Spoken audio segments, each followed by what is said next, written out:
Hey guys, Will here, you're watching Boosted Autos, and in today's episode I wanted to talk about some really exciting news that has happened for BMW F Series owners over the last couple of days. So we're talking 1 Series, 2, 3, 4, 5 and 6 Series, as well as the M2, M3, M4 and M5. So if you own one of those vehicles, this is really exciting news for you. So what's happened is the factory engine control unit, or ECU, or DME as it's sometimes referred to, has finally been cracked and unlocked. So the reason this is so exciting is because it means finally we can custom tune these cars without having to use a piggyback system or without having to physically remove the DME from the car to reprogram it. So really exciting news. Now, to further understand exactly what this means for the community, I wanted to talk a little bit about tuning in general first, and then talk about the options that are available for these cars as it stands right now, so that you can understand what this means moving forward for the community. So let's start off talking a little bit about tuning and what tuning actually means. So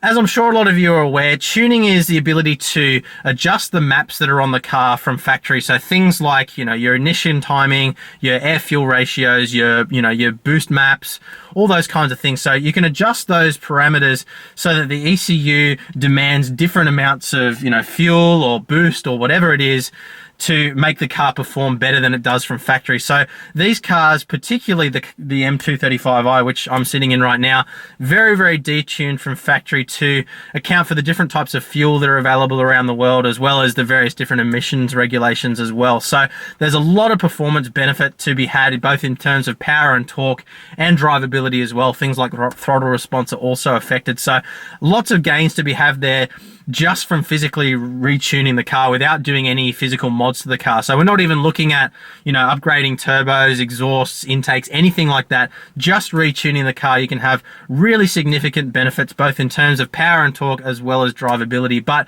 tuning is also extremely important if you're doing things like upgrading your intake, upgrading your turbo, upgrading various exhaust components as well. So in the olden days, when you change those components, you only had to make a couple of small physical changes, things like aftermarket boost controllers to make, get the full benefit from those components safely and efficiently. But in modern vehicles, you can't really do that anymore. So if you're doing things like upgrading your turbo or your intake or your dump pipe or intercooler, if you don't remap the factory ECU so that it understands the changes that have been made to the car physically, two things can happen. The first one, and the most common one, is that the engine's not taking full advantage of those new components because it doesn't understand the values that it's receiving from the various different sensors on the car. So the way the engine performs is only ever as good as the data that it's given to control those various different parameters. So if it doesn't know that there's more boost, or it doesn't know that there's more air coming in, or that the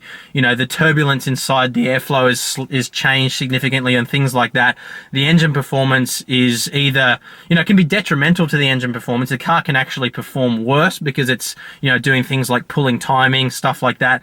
But in best case scenario, if you haven't tuned the car to suit those physical modifications, you're not going to be getting the full benefit from the money that you spent on those mods. So those are some of the reasons why tuning is really important. So now to move on to the options that are available for these cars. Historically, there's been two main ways that people have gone about tuning these cars. So there's the piggyback or signal interceptor method, and we're talking about things like, your JB4 is probably the most common one. Berger Motorsports has a system as well, which is similar, as well as Dyno have one as well.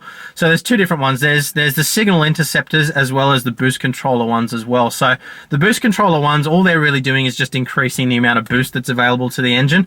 The other ones go a little bit further and adjust things like air fuel trims, stuff like that to maximize the performance in the engine. But effectively what those modules are doing is they're modifying the signals that are coming from the sensors on the car in order to trick the factory DME or the factory ECU into producing more power than the car otherwise would from factory. So there's a couple of things that you need to be aware of in terms of risks when you're doing that. The biggest one is that because the ECU doesn't truly know what's going on with the engine anymore, you might have a scenario where something goes a little bit wrong. The engine might be knocking, or you might have something like a overboost scenario. You might have had a hose slip off a boost controller or something like boost control solenoid. And because the ECU isn't measuring the true values coming from those sensors anymore, but instead it's looking at modified signal values, you lose a bit of the safety that's built into the car from factory. So there could be nasty things going on in your engine, and because the ECU doesn't know the true values from those sensors, it can't do things like pull ignition timing to compensate, and the result can be in the worst case scenario, the result could be a catastrophic engine failure. But in most cases, what it means is that the engine's just not running as efficiently as it could if it had a true custom tune on it. And the other risk as well is that because you're introducing additional wiring harnesses and additional electronics into the system, if something goes wrong with that aftermarket module, it could result in catastrophic engine failure as well, because the ECU is receiving a signal that it doesn't understand, and things can go wrong very, very, very quickly when you're handing over that level of control to a physical piece of hardware which isn't part of the normal closed system. So, in saying that, there are hundreds and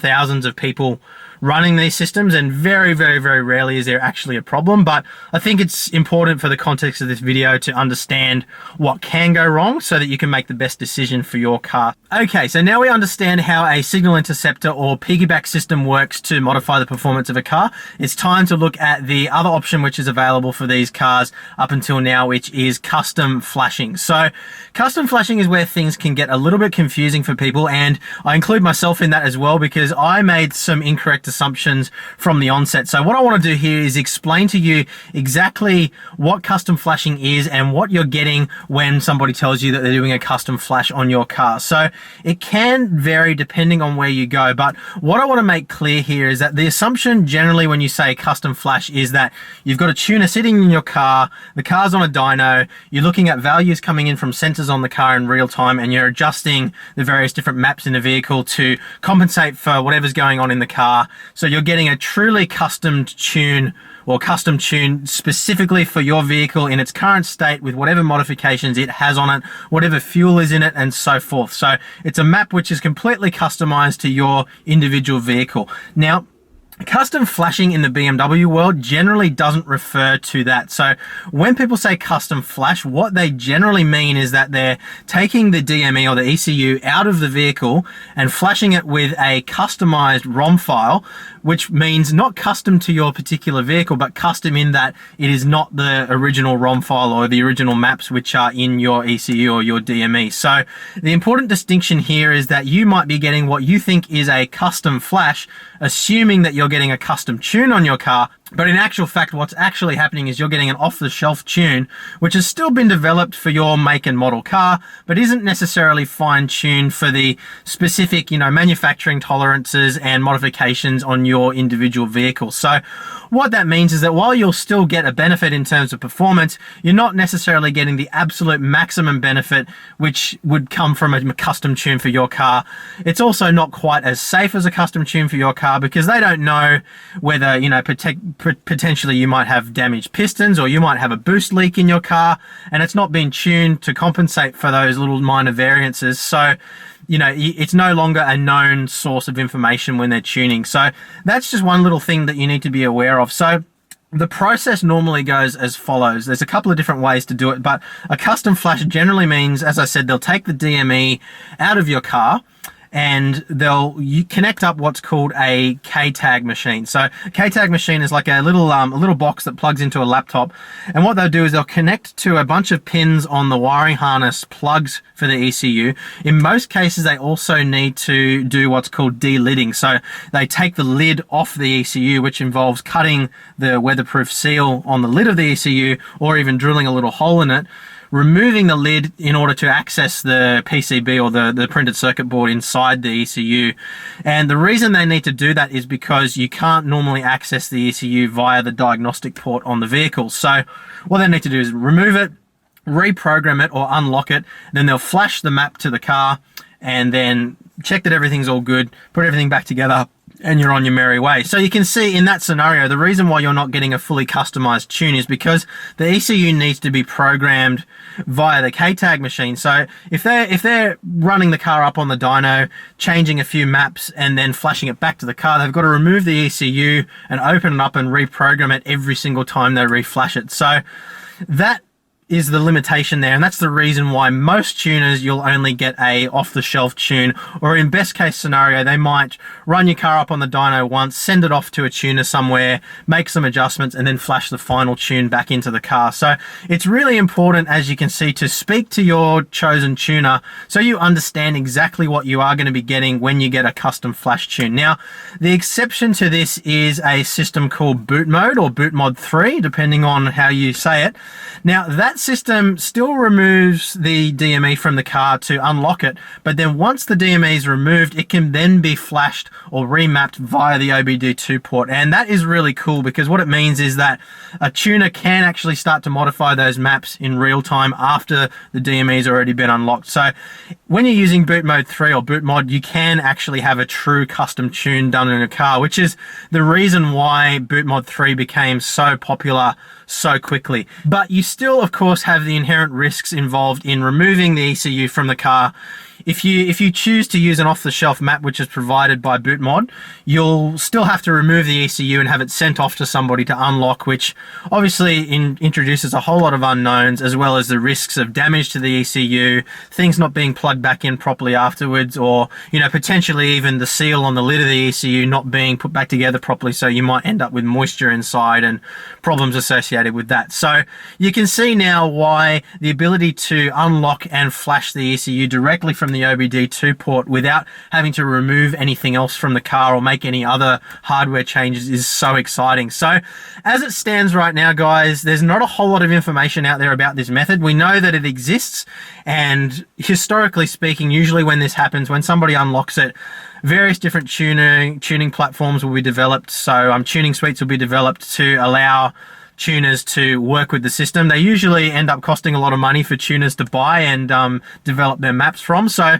I'd expect it's probably going to be a little while before we actually start to see drive in and drive out solutions using this method. But the important thing is that we do now have a solution that we know is going to work moving forward for unlocking these ECUs moving forward, so we don't have to go to all the trouble of connecting up a piggyback system or removing the DME and all the associated risks and things that come along with that. So there are still risks involved with this, and I think it's important to make that distinction. This isn't a foolproof system.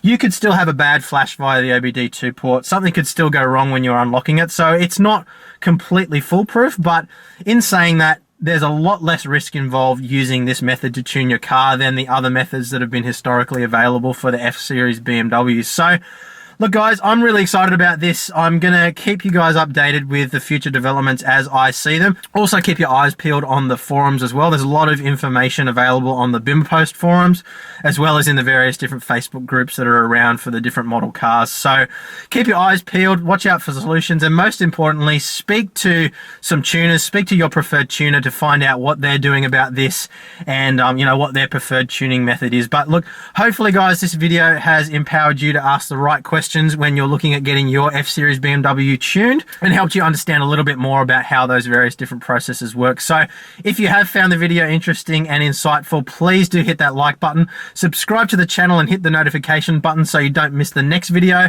Coming up soon on the channel, we are going to be installing a bunch of new parts on this BMW, which I'm really excited about, and I will show you soon. So stay tuned. Thank you very much for watching, and I will see you in the next one. Bye.